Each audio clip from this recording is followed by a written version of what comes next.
I have millions of dollars floating to me from passive sources while I sleep. That is a hard jump to make. Your brain says, no, it doesn't. No, it doesn't. I have $1 billion. Except when I open my eyes, I see that I do not have $1 billion. And now I have just amplified the other side of the spectrum, which says, that hurts, don't have it, will never have it. And I find more evidence for the fact that I don't have $1 billion. So what do you do about this? I'm trying to find it in my head, like the law of attraction's been so feminized. It's made so soft. It's been made to be this stupid woo-woo thing that people in yoga pants who read astrological signs practice. And yet it's interesting, if you look at those people, most of them are broke, right? Cute as hell, but broke. Of course, you have rich law of attraction teachers, but you don't have a lot of rich law of attraction followers. And money is often the thing that people are trying to manifest when they are looking up content about the law of attraction. And yet the things that they are practicing completely conflict with the underlying principles of the law of attraction. So for the purpose of this video, we're gonna take the woo out of this. Now, I love the woo, all right? Like I love diving into that stuff, sifting through it and keeping what is practical and letting go what is not practical. But in this video, we need to take all of that out in order to have a practical guide for what you can do in order to create the results in your life that you really want. I did not grow up rich at all. But today I am a multimillionaire. Not only am I a multimillionaire, I help people become millionaires. Have hundreds of success stories, hundreds of people who have become millionaires. And it's a lot of it is mindset, what you are thinking and believing. And that's the piece that the law of attraction plays with. Once that's out of the way, the practical stuff that I've given them just lands. And the way that we help people become millionaires is we help them start businesses, and we help them launch 4 products and get to 25 sales a day, which is 100 sales a day, at a $30 price point, which is $3,000 a day, which is $1 million business. And that happens real fast when your mindset is right. But the law of attraction is always working on the mindset, and people keep beating this drum over and over and over again. So we need to pull the woo out of it and create something practical so that you can actually move forward into creating real wealth. So the first thing we need to go through in order to actually understand what to do to get results is not what affirmations you were saying, not what you were journaling about, although those things can be helpful. We have to first understand that what most people call the law of attraction is broken up into 2 different laws. The first part of the law of attraction is the law of opposites. The law of opposites is simply the recognition that we live in a dualistic world, meaning we make our judgments by comparison. We decide what is hot by what is cold, by what is rich, by what is poor. It's evaluation, it is comparison. Abraham Hicks would say that as the universe expands, as consciousness expands, you discover what is unwanted just naturally, and that creates desire for what is wanted. That's how we are expanding. That's how the universe grows from a spiritual perspective. More practically, you evaluate your different decisions and your judgments and your emotional responses to things as you compare different things. So you grow and you expand, you experience what you don't want, and now you know what you do want. That's the law of opposites. And most spiritual teachers talk about this in some way. And it's actually how we get our emotions generated. It is based on our expectations, based on the different polarities that we have seen. The law of attraction is those 2 polarities pulling together and drawing you into a different experience of what is desired.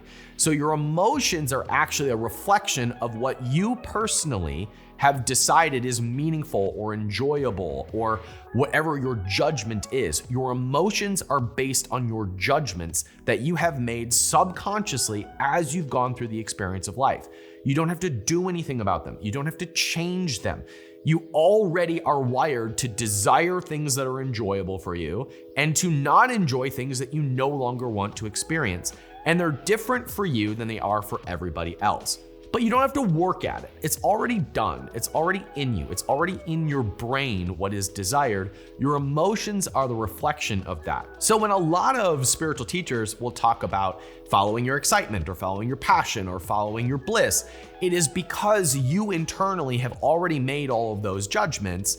And from a spiritual perspective, you've experienced what is not wanted, which is drawing the desire over to what is wanted. That's why Napoleon Hill in Think and Grow Rich talks about the first step to making a lot of money is the desire, is the draw, is the drive, is the experience of not having, the experience of lacking, creating desire over here that is pulling you to the other side of the experience, which is money, which is having wealth.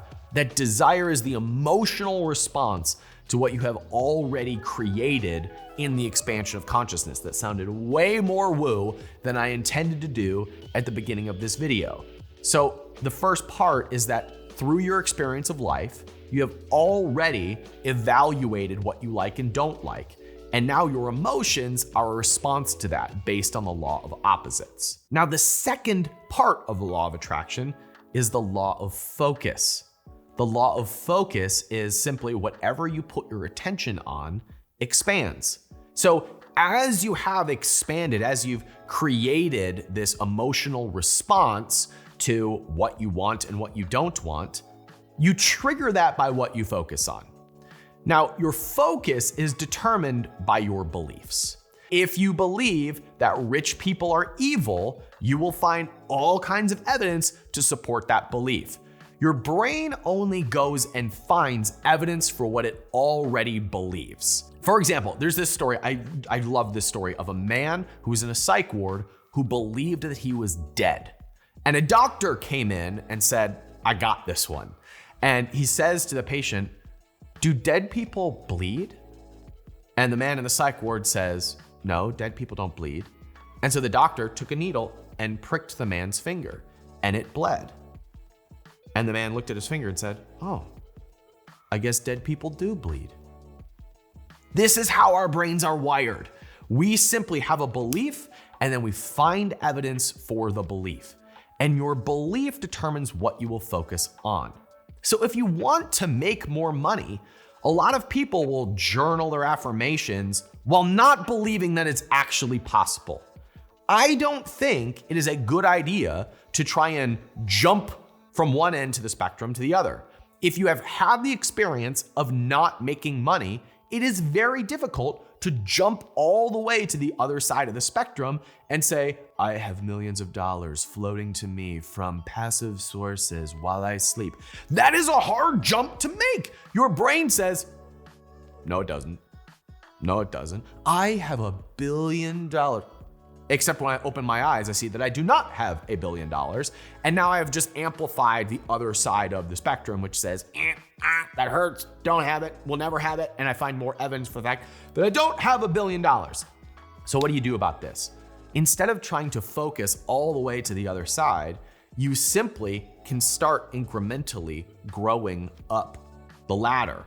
And that can start by looking for evidence that other people have made $1 billion or $1 million, that other people in your exact same situation have overcome that. Or for me, I did not come into business because I wanted to make millions of dollars. I got into business with the goal of having $100 a day in 1 year. That was my goal. I was 18 years old, working on my parents' dial-up computer, and I was like, at the end of my first year in college, I'll be making $100 a day. And the reason for that is because the career that I was going into in Christian ministries capped out at about $30,000 a year, which is about $100 a day. And I was like, I want to at least make enough money to be able to, out earn my pastor salary. So my goal was $100 a day in 1 year. Now, that was very realistic. I believed that. I could see that. I could understand that. It didn't violate any of my other existing beliefs. There was no resistance. There was no blockage. There was no I have no idea how this is gonna happen. It seemed very reasonable to me that in 1 year, I'd make $100 a day. It just so happened that I had my first $100 day on my 4th day in business. Now, why is that? It's because I had no blockage or resistance to it. If I made $15 on day 4, I would have woke up the next day and kept working towards 100 on day 5, and day 6, and day 7, and day 8. And because I would have none of that resistance, I would just keep doing the work and I would hit that goal within a year. But because I had none of it, it happened much faster. And I was making $100 a day within a few weeks consistently, and that never stopped for my entire career. So most people are trying to jump the spectrum. They're trying to go from one end to the other end. I know what I don't want because of the law of opposites, and I'm gonna try to jump to the absolute other side when the brain can't catch up that quickly. It has to see incremental growth of that. Now, I come from a poor area of the United States. I, again, did not grow up rich, but when I was growing up, I was the only kid in my circle who cared about money. I was the only person that I knew that was genuinely interested in business, investing, and growing wealth. Now, it didn't matter that the other families were richer than me. The fact is, I had an expectation that I was going to make some money. I was different. There was contrast. There was the law of opposites working in my favor to where I stood out. I was different from everybody around me, the other kids around me who were going to school to be pharmacists or teachers. I wanted to be in business. I wanted to make money. I was interested in money. And so I didn't compare myself to Mark Zuckerberg. He wasn't even a thing yet. I didn't compare myself to rich people in the world. I bet on the fact that eventually I would figure it out, and that made me different from other people around me. That created a belief and focus for me to see how this eventually was going to go. That's very different from saying, I don't have money and I want to have $1 million in my bank account. That is very different. The law of focus says whatever you focus on expands. Whatever you put your attention on expands. And for me as a young person, it was eventually I know I'm going to start a business. And eventually I know I'm going to make $100 a day. And then the belief was there to support the action. And from that place, I could say, well, if I can make $100 a day, maybe I can make $10,000 a month. And at $10,000 a month, maybe I can make $1 million a year. And if I can make $1 million a year, maybe I can have an 8-figure business. In fact, the last company that I built and sold, I only ever had the goal. The biggest I ever thought was, I want to have a $1 million month. That was the biggest goal I ever had. I want to have $1 million month. And the month before we sold the company was our first and only $1 million month. The brain can only work up to its expectations and its beliefs. And from that place, you align your focus. So can you change your beliefs? You absolutely can, if you are conscious of what belief you want to warm up to. You don't sit and journal, I have $1 billion, because you're just amplifying what is not true. But you can start to warm up your beliefs by saying, I know there are people who are exactly in my shoes who are now billionaires. And you can say things like, I see evidence of growth and evidence of expansion, and I'm starting to see that there's abundance all over. I want to see more opportunities. Even the desire for something different is good enough to start to say, I want to make more money. I want to make $1 million. I want to be a billionaire is a lot better than saying, I wish I could be a billionaire, but I know that I can't, right? Then the brain can start to find more evidence to bring around it and warm up that belief, which eventually inspires action. The law of attraction has a bad rap of people who just want to work on their thoughts and then never do anything. I would submit to you that action is evidence of belief. Action is evidence of you believing that something is possible. If you believe that you have $1 million idea, you are naturally inspired to the actions that create that. and you speak from a place of conviction that bring other people into your project, into that same mindset, and end up supporting the business that you're creating that becomes the $1 million thing. You have to have the belief and the conviction first. Now, sometimes action can help change your beliefs. If you go to the gym and you work out regularly and you start to see results, you begin to believe that you can lose weight or that you can be fit, which, guess what? Inspires more action, inspires more discipline, inspires more relationships with people that help support you in that goal. The same is true in money. If you start to make a little bit of money, it triggers the belief in your brain to find evidence that it can make more money, and then meet other people who become evidence that you can make more money. Action is the evidence of what you already believe. And if you are not taking action naturally, it means you have some beliefs that are preventing you from getting the results that you actually want. And I would invite you to consider what you are thinking about those things that you want, and if you really believe that you can have them. If you can't, just turn the dial back a little bit. Just bring it out and don't be so specific, and go back to what you actually believe and you can find evidence for, and warm that up. And that will bring in more momentum that will lead you closer to the results that you want. There's a third law, and the third law is the law of energy.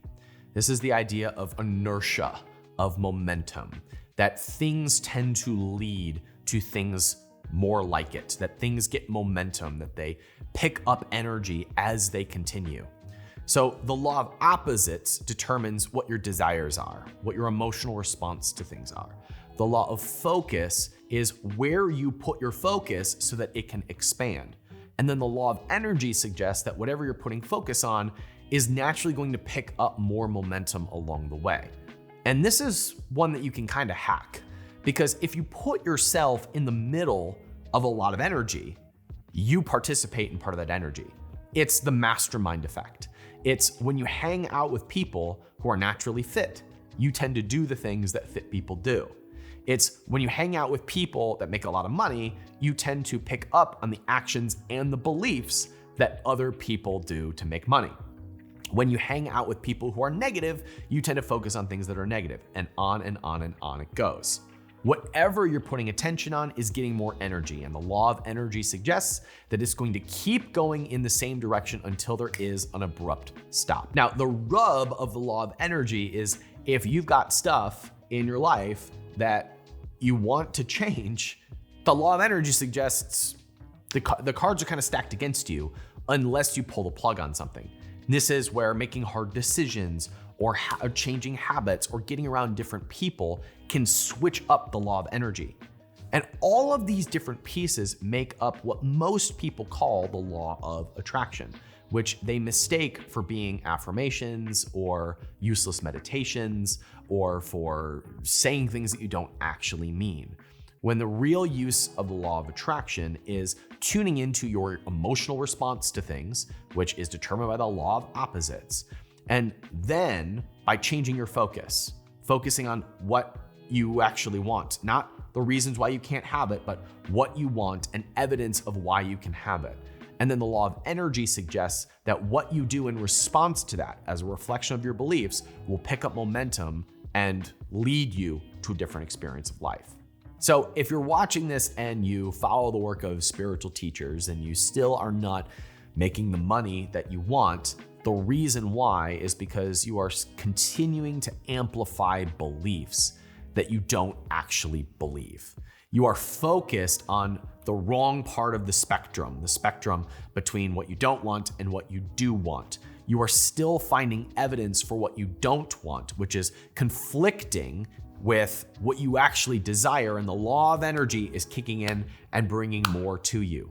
The way that you flip that script is by realizing that the very fact that you have something that you don't want means that some opposite has been created, that some opposite already exists, and your work is to change your focus to find the evidence that goes up that scale, and then reflecting that with your actions and allowing the law of energy to bring more to you, to bring you all the way back to the other side of that.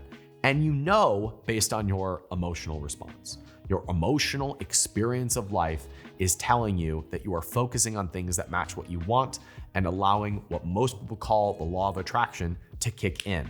So some things that you can do are simply subscribing to YouTube channels like this one that are listening to people who are successful and seeing them not as enemies, not as people who have taken a part of the pie that you can't have, but as evidence for what is possible for you. That's how you can practically use the law of attraction to make a lot of money. If you want more help, subscribe to this channel. I'm Ryan Daniel Moran. I run capitalism.com. And depending on your reaction to the word capitalism will be a really good reflection of what your beliefs are about it.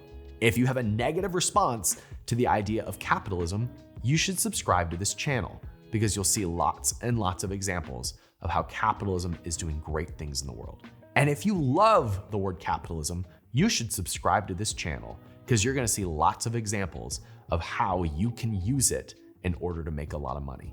Thanks for watching this video. I'll see you next time.